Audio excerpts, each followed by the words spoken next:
আপনার এই কাঠার দাগ এখানে মারছে, আরেকজন আছে দমা ছিঁড়ছে, আর বাদ বাকিটা ভিতরে মারিছে, সেটা তো আর দেখানো যাচ্ছে না।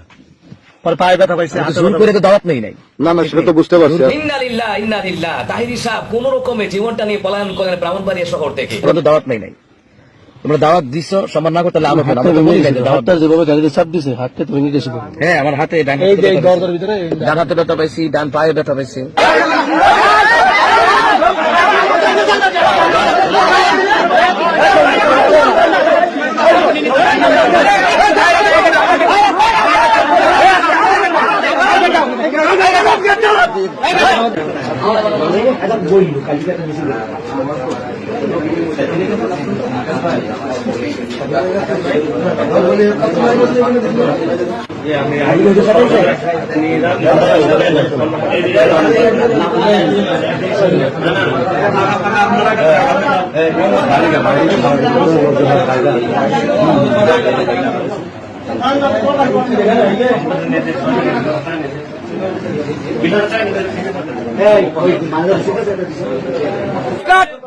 জামিয়া ইউনিভার্সিটির ছাত্ররা দৌড়ানি খেয়ে তাহিরি পলায়ন করলে এমন ভাবে দৌড়ানিটা দিলেন, সে কিভাবে যে জানটা নিয়ে পালাইলো।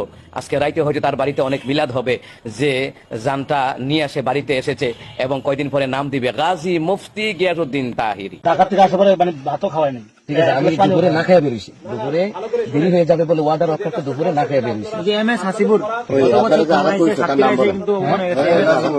আঘাত করছে শাহিন, রবিউল, ডাক্তার রবিউল, শাহিন, মাদ্রাসার মুহতামিম। উনিও কিন্তু গত বছর এখানে এসে একটা টাকাটা নিয়ে আমার কই আপনি লেখা দেন, মাদ্রাসায় দান করছেন। আমার তো সবাই দোষে ব্ল্যাকমেল করছে, কারণ আমি তো লেখা দিতেই হয়। কারণ আমাকে ছুটার জন্য, আমার তো এখানে কেউ নাই, আমাকে ছুটার জন্য আমাকে লিখে দিতে হবে। আমি এমনি আধা মাদা একটা সিগনেচার দিয়ে দিছি আর কি। সমস্যা নেই। আপনার এই কাঠার দাগ এখানে মারছে, আরেকজন আছে দমা ছিঁড়ছে, আর বাদ বাকিটা ভিতরে মারিছে, সেটা তো আর দেখানো যাচ্ছে না। পরে পায়ে ব্যথা পাইছে, জোর করে তো দাওয়াত নেই নাই। না না, সেটা তো বুঝতে পারছি। জোর করে তো দাওয়াত নেই নাই। তোমরা দাওয়াত দিছো, সম্মান না করতে আলো কেন? হাতটা যেভাবে গাড়িতে চাপ দিছে, হাতটা তো ভেঙে গেছিল। হ্যাঁ, আমার হাতে ডান এই যে দরজার ভিতরে ডান হাতে ব্যথা পাইছি, ডান পায়ে ব্যথা পাইছি। তো ওদের আপনি সমস্যা নেই, চিন্তা করেন না, আমরা কালকে যেভাবে ব্যবস্থা করতেছি, বুঝলেন? ঠিক আছে, আপনার নাম্বারে যোগাযোগ করে এটা সিস্টেম করে তোমরা ওঠো, গাড়িতে ওঠো।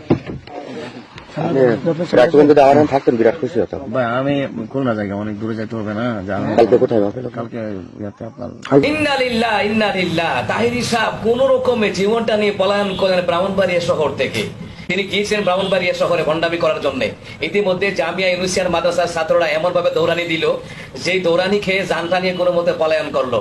বোঝা উচিত ছিল যে ব্রাহ্মণবাড়িয়া শহরে ভণ্ডদের জায়গা নাই। সুতরাং বুঝে শুনে ডাল খেতে হয়। পেটের মধ্যে সমস্যা হইব কিনা, এটা ঠিকবো কিনা, বুঝে শুনে ডাল খেতে হয়। বুঝে শুনে ব্রাহ্মণবাড়িয়া জেলা শহরের ভিতরে যাওয়ার দরকার ছিল, বুঝে শুনে যাওয়ার দরকার ছিল। সেখানে খাইলেন তো একটা পেদানি। আহারে ব্রাহ্মণবাড়িয়ার মানুষ, আপনারা কি করলেন কামটা? এটা একটা কাম হইলো আপনারা। সে ডিজে গান করে, ফানি ভিডিও করে, লাফালাফি করে, এত সুন্দর করে ডিজে গান করে করে জনপ্রিয়তা অর্জন করলো, আর আপনারা দিলেন তো তার মান সম্মান প্লাস্টিক করে। এটা কোন একটা কথা হইলে? হইয়া মই তো চিন্তা করতে আসি, কয়দিন পরে তো ওর নাম হইয়া যাইবা গাজী। আলী আকবর রেজবি মাইর খাইয়া নাম দিছে গাজী, তখন এর নাম দিবা কয়দিন পরে গাজী গিয়াসউদ্দিন তাহিরি।